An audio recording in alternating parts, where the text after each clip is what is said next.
Probabilidad. Significado de los valores 1.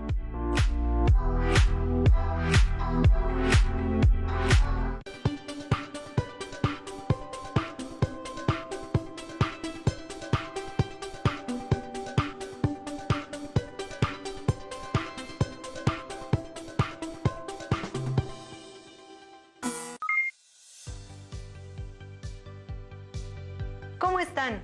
Sean bienvenidas y bienvenidos. Nos encontramos en otra sesión de matemáticas para tercer grado de secundaria, en Aprende en Casa 2. Soy la maestra Miriam Villegas. Es un gusto estar con ustedes. En esta ocasión nos acompaña la maestra Isabel Mejía. Gracias. Espero que esta sesión sea grata y de provecho para su aprendizaje. Estoy contenta de compartir este espacio con ustedes. Seguimos trabajando con el aprendizaje esperado. Resuelve problemas que implican calcular la probabilidad de eventos complementarios, mutuamente excluyentes e independientes. En esta sesión, el propósito será analizar el significado de los valores al obtener una probabilidad. Dentro de los casos que veremos, hay algunas consideraciones sobre vida saludable. Los materiales que vamos a utilizar en esta sesión serán cuaderno de apuntes, juego de geometría, lápiz, marcador, colores y goma. Al final de la sesión podrán consultar su libro de texto. Si tienen discapacidad visual, preparen hojas Ledger, punzón y regleta. ¡Comenzamos! En este tema, iniciamos analizando las características de los eventos mutuamente excluyentes e independientes, así como la solución de problemas de este tipo. También aprendimos la escala de probabilidad y las distintas expresiones de su medida. En esta sesión seguiremos trabajando el tema de probabilidad. Con el siguiente problema fortaleceremos algunos conceptos como espacio muestral y eventos. Para comenzar, trabajemos con el experimento aleatorio, lanzar un dado y observar el número de la cara que cae hacia arriba. Determinemos la probabilidad de evento E, obtener un número menor a 3. Evento F, obtener un número primo. Calculemos. Primero, identifiquemos el espacio muestral. El experimento es el lanzamiento de un dado. ¿Cuáles son todos los resultados posibles al lanzarlo? Los resultados posibles son 1, 2, 3, 4, 5 y 6. En ambos eventos planteados, vamos a utilizar este espacio muestral, porque se refiere al mismo dado. Los casos favorables dependen de lo solicitado en el problema. Es decir, en el evento E, solicitan los números menores a 3. ¿Cuáles son? 1 y 2. ¿Por qué no incluimos al 3? Porque no solicitan los menores a 3, no igual a 3. La cardinalidad de nuestro espacio muestral es de 2. En el evento F solicitan los números primos. Sabemos que los números primos son aquellos que solo tienen dos divisores, el 1 y el mismo número. ¿Cuáles son los números primos del espacio muestral? Los números primos son 2, 3 y 5. Por lo tanto, la cardinalidad de nuestro espacio muestral es 3. Ahora pasemos al cálculo de la probabilidad. Sabemos que para calcular la probabilidad del evento E, se escribe la letra P mayúscula de probabilidad, entre paréntesis. Anotamos el evento solicitado, que es menor que 3. En el primer caso, el cociente es igual a la cardinalidad del evento entre la cardinalidad del espacio muestral, es decir, 2 entre 6, que es igual a 1/3. Al dividir 1 entre 3, sabemos que se aproxima a 333 milésimos y que es aproximadamente 33.3%. ¿Por qué piensan que vemos tantos resultados? ¿Consideran que indican varias respuestas? Analizando los resultados, observamos que son expresiones numéricas, equivalentes, pues todas tienen el mismo valor y representación diferente. El primero se trata de la simplificación de una fracción. El segundo es la representación decimal de la misma fracción. Y el último resultado es la representación como porcentaje de la probabilidad. Podemos concluir que es posible representar la medida de la probabilidad como una fracción, como decimal o como porcentaje, y todas serán correctas y verdaderas, siempre y cuando sean expresiones equivalentes. Recordemos que la cardinalidad del evento F es 3 y la cardinalidad del espacio muestral es 6. Por lo tanto, la probabilidad de obtener un número primo es igual a 3 entre 6. Esto es igual a 1/2, que a su vez es igual a 5 décimos y también al 50%. Recuerden, todos los resultados son correctos, ya que son equivalentes entre sí. Muy bien, la forma en que se representa una probabilidad es distinta, pero su valor o interpretación es el mismo. La forma en que expresemos un resultado depende del tipo de probabilidad que utilizaremos. Por ejemplo, en el pronóstico del clima, si están planeando un evento al aire libre o tienen un partido, querrán comprobar la probabilidad de lluvia.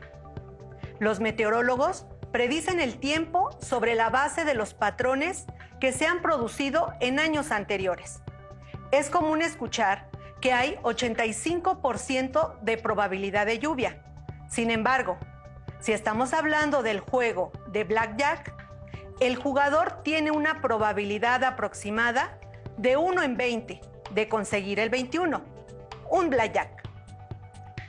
También hemos escuchado decir que si un estudiante responde al azar una prueba de opción múltiple con 5 respuestas, tiene 1 de 5 de probabilidad de contestar de forma correcta. En decisiones médicas, la probabilidad también puede ser importante. Si les dicen que es necesaria una cirugía para conocer la tasa de éxito de la misma, con base en la probabilidad podrán tomar una decisión. Hasta el momento, hemos calculado la probabilidad desde el enfoque clásico. Ahora, en los siguientes casos, utilizaremos el enfoque frecuencial. El cálculo de la probabilidad frecuencial requiere obtener datos de un experimento aleatorio.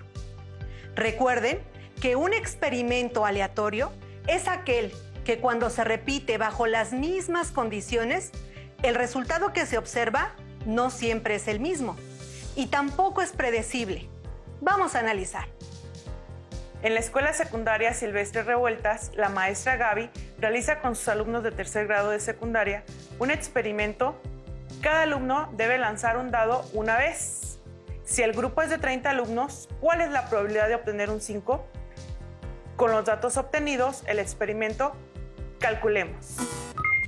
Primero, identifiquemos el espacio muestral de nuestro experimento. El espacio muestral es igual a los resultados obtenidos por el lanzamiento de un dado por parte de cada uno de los 30 estudiantes. Podemos ver que el evento G, que es obtener 5, sale 8 veces. Así, la cardinalidad del evento G es 8, ya que en la tabla se observa que fue el número de veces que cayó el número 5. Realizamos el cálculo.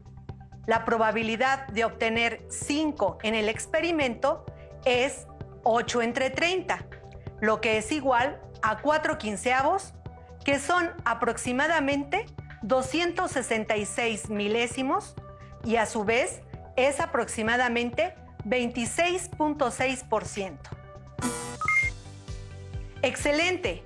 La forma de calcular y obtener los resultados de la probabilidad es el número de casos favorables sobre el número de casos posibles, pero la forma de analizar los datos es diferente. Los resultados no son solo números. Su interpretación nos ayuda a tomar decisiones en la vida cotidiana, al estimar o predecir eventos matemáticos. Por eso, la comunicación matemática y la estadística y su interpretación Son importantes en la toma de decisiones en la física, la química, biología, finanzas, economía, psicología, entre otras disciplinas. Asimismo, en actividades prácticas como el control de calidad en la industria, la predicción del clima, los modelos de estudio de la propagación de epidemias, las encuestas, entre otras. Muy bien, estimadas alumnas y alumnos, ¿qué les parece si analizamos algunas situaciones problemáticas que implican expresar la probabilidad de eventos y su interpretación? Y de esta manera poder brindar una orientación en la toma de decisiones y en el significado cuando se tiene un valor de probabilidad.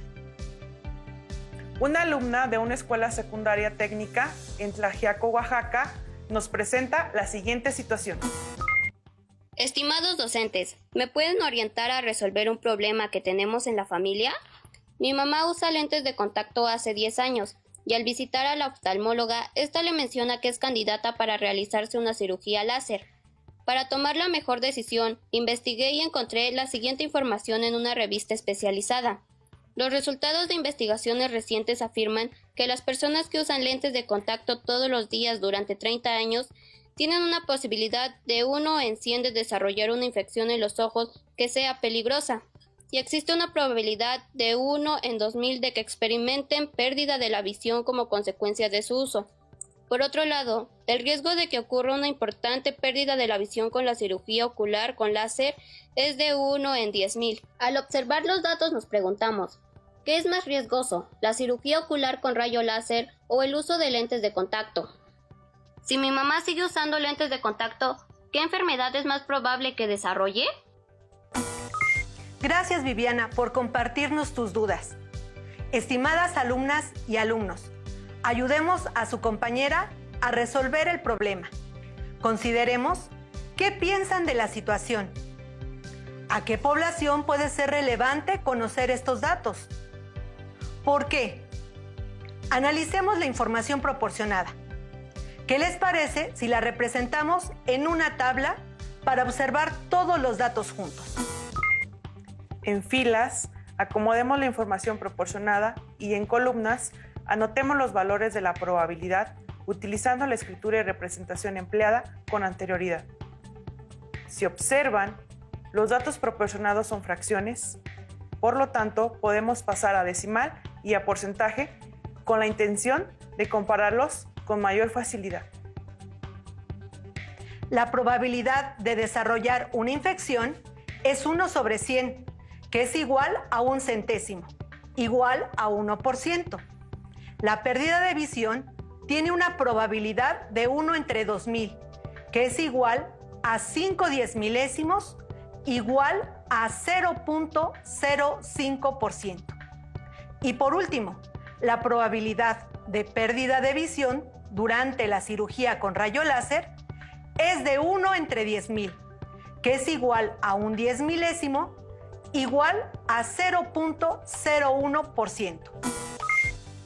Representar la probabilidad en forma de fracción, decimal y en porcentaje nos permite interpretar la información de una forma más segura y acertada para tomar la mejor decisión. Analizando qué probabilidad es mayor, qué conviene, una probabilidad mayor o menor, qué es más riesgoso, la cirugía ocular con rayo láser o el uso de lentes de contacto. De seguir usando los lentes de contacto, ¿qué enfermedad es más probable que se desarrolle? La probabilidad mayor es la de desarrollar una infección, al ser del 1%. Después, la pérdida de visión con 0.05%. Y por último, la cirugía con rayo láser. Es más riesgoso el uso de lentes de contacto, ya que cuenta con una probabilidad mayor de infección y pérdida de visión que la cirugía con rayo láser. En este caso, conviene más una probabilidad menor, que es la de la cirugía láser, con 0.01%, ya que nos indica un menor riesgo si se decide esa opción. Ahora, Si se continúa usando lente de contacto por un tiempo prolongado, es más probable sufrir de una infección que perder la visión. Si analizan este tipo de problema, tener una probabilidad mayor no es buen signo, porque estamos hablando de riesgos y estos, al ser menores, nos brindan más tranquilidad y certidumbre al momento de tomar una decisión. Esta información puede ser relevante para las personas que por necesidad emplean lentes de contacto o incluso para quienes los usan como accesorios. El cuidado de la salud integral es responsabilidad de cada persona. Agradecemos a la alumna de la Secundaria Técnica de Tlaxiaco, Oaxaca, que nos haya compartido esta situación problemática. Con el apoyo de todos, fue fácil resolver. Estimadas alumnas y alumnos, ahora tenemos comunicación con el alumno Lalo de la Escuela Secundaria Federal de Atlixco, Puebla, quien nos propone el siguiente reto. Estimados compañeros, les solicito su orientación. Mi papá quiere comprar una camioneta y en la agencia de autos le brindaron la siguiente información. El empleado realiza registros mensuales de las unidades vendidas y nos mostró las ventas probables para el siguiente año. 0.42 de las camionetas de carga, 52% de las camionetas familiares y 5 sobre 100 de camionetas deportivas. En el caso de los autos, los Discret 32%, los Favorit 0.58 y los Lutze 1/10. Mi papá me preguntó, utilizando la representación en porcentaje para comparar la probabilidad, ¿qué unidad es la más y menos vendida de los dos tipos? Si mi papá quiere comprar una camioneta y se guía por el que tiene mayor probabilidad de venta, ¿cuál sería? Gracias, Lalo, por compartirnos tus dudas. El problema maneja dos tipos de vehículos, camionetas y autos, y expresan la probabilidad de diferentes formas. Estimadas alumnas y alumnos, ¿qué les parece si primero ordenamos la información proporcionada? Maestra Isabel, ¿nos podría ayudar, por favor? Claro, maestra Miriam.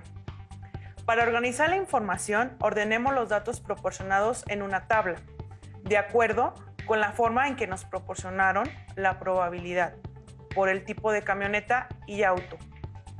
Empezamos por llenar los valores faltantes, cambiando de fracción a decimal y a porcentaje, como en el problema anterior.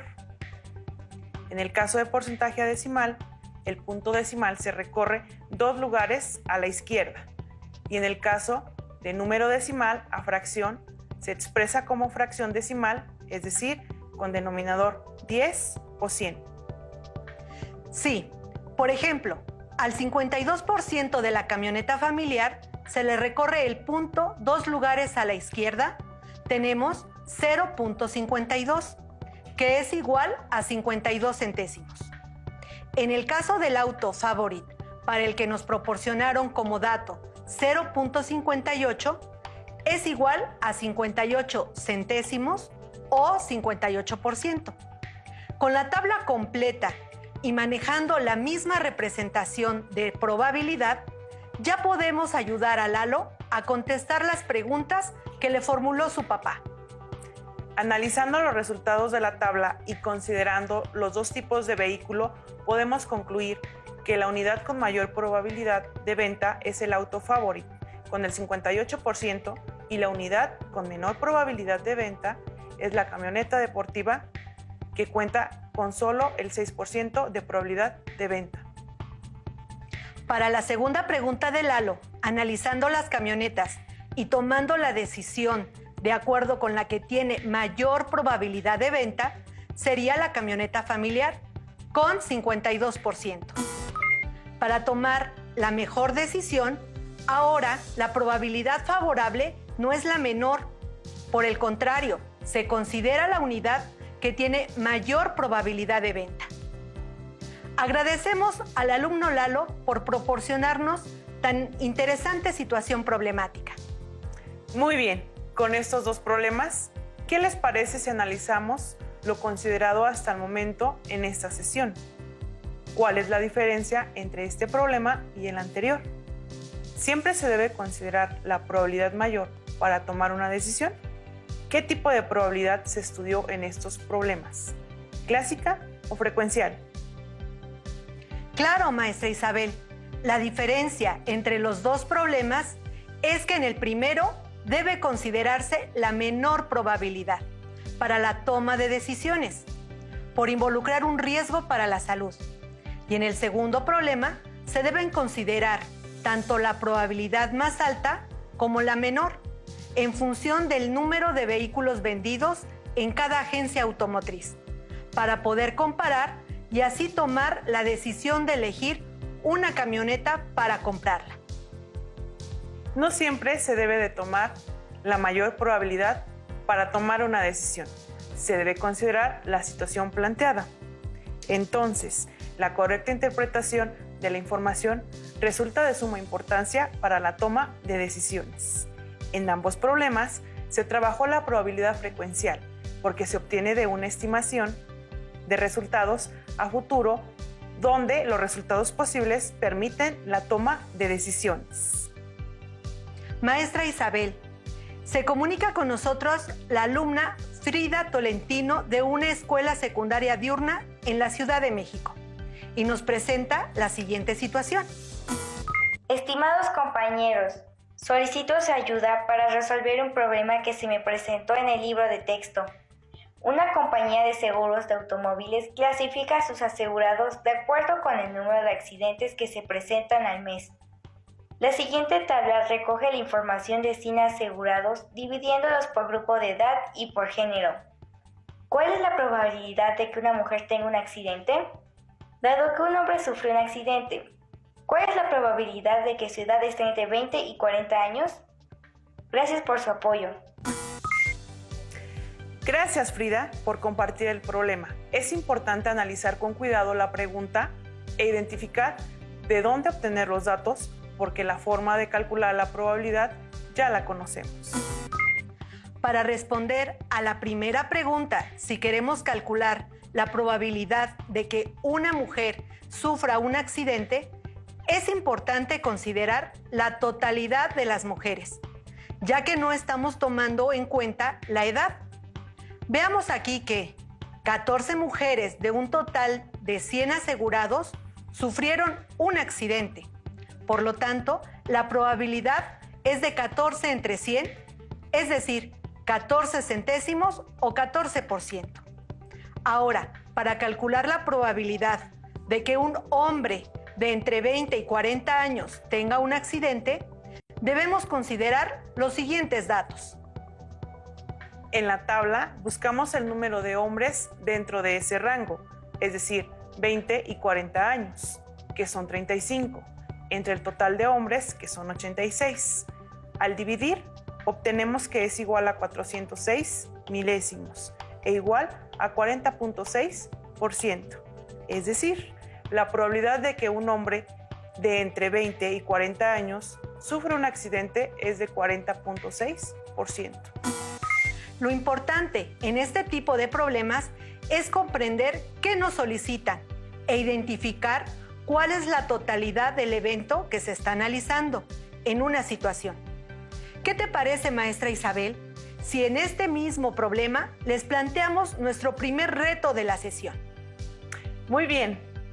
Estimadas alumnas y alumnos, ¿cuál es la probabilidad de que una persona de 60 años que tiene un accidente sea mujer? Recuerden, analizando los datos tenemos el número de mujeres mayores de 60 años que tuvo un accidente es 1. Por otro lado, el total de mayores de 60 años, tanto mujeres como hombres, que tuvo un accidente es de 13 personas. Entonces, la probabilidad de que una persona mayor de 60 años sea mujer es de 1 entre 13, que es igual a 76 milésimos, igual a 7.6%. Gracias, Frida, por compartirnos tan interesante situación, en donde intervienen datos por edad y género, para el cálculo de probabilidad. ¡Excelente! Ahora, estimadas alumnas y alumnos, les proponemos el siguiente reto. ¿Preparados? Tomen nota de sus resultados y conclusiones en su cuaderno. En un hospital, en la sala de recuperación, hay 100 personas, de las cuales 35 sufrieron alguna fractura y 62 son diabéticos. Algunos de ellos presentan ambas condiciones. Si hay 12 personas que no tienen fractura ni son diabéticos, con esta información, una enfermera se pregunta: evento H, ¿cuál es la probabilidad de escoger una persona de la sala de recuperación que tenga diabetes y esté fracturada? En el hospital cuentan con un número limitado de medicamentos de alto espectro, que alcanza para solo el 10% de los pacientes, y le preocupa que no sean suficientes para cubrir todo el turno. Evento J. El médico internista del turno solicita un paciente que sea del grupo de los diabéticos para hacer ciertas pruebas de resistencia. Por lo tanto, también requiere que este paciente no tenga fractura. ¿Cuál es la probabilidad de escoger al azar un paciente con estas características? Iniciemos ordenando la información del problema en una tabla, teniendo cuidado de ubicar los datos de forma correcta. Acomodemos en 3 columnas a los pacientes que tienen fractura y a los que no, así con una columna del total. De forma horizontal, anotamos a los diabéticos y a los que no lo son, así como el total. Empecemos a anotar los datos. Son 100 personas en total. 35 es el total de fracturados. 62 es el total de diabéticos. Por diferencias, podemos escribir los totales faltantes. Por último, escribimos el 12 en el cruce de los que no tienen fractura ni son diabéticos. Con estos datos, podemos, por diferencias, empezar a llenar los espacios en blanco. Es decir, para completar las 100 personas, faltan 65 sin fractura y 38 sin diabetes. Para los que no tienen fractura, si en total son 65 menos 12 que no tienen diabetes, obtenemos que 53 tienen diabetes. Para los diabéticos, si el total son 62 menos 53, obtenemos 9 en la columna de pacientes con fractura. Para completar los 35 con fractura, anotamos 26 y así completamos la tabla. Si ustedes observan, ahora solo nos falta realizar el cálculo de la probabilidad del evento H, de escoger una persona de la sala de recuperación que tenga diabetes con fractura. Vamos a dividir 9 entre 100, igual a 9 centésimos, que es igual a 9%. Con esta información, la enfermera puede tomar decisiones importantes, como solicitar más medicamentos si la probabilidad fuera alta, o incluso dar prioridad a ciertos pacientes si fuera necesario. En este caso, la probabilidad del 9% les permite organizar con mayor tranquilidad la distribución de los medicamentos, ya que la demanda es menor a lo contemplado. Por último, en el evento J nos solicitan de los diabéticos la probabilidad de que el paciente no tenga fractura. La probabilidad es igual a 53 entre 62, igual a 85 centésimos, igual a 85%. La probabilidad de tener un paciente diabético sin fractura es del 85%. Es muy importante la comprensión de lo solicitado. En este último inciso, no hablan de toda la sala. Nuestro espacio muestral son solo los diabéticos, que son 62 pacientes. Y el evento solicitado, que son los pacientes que no tienen fractura, es de 53.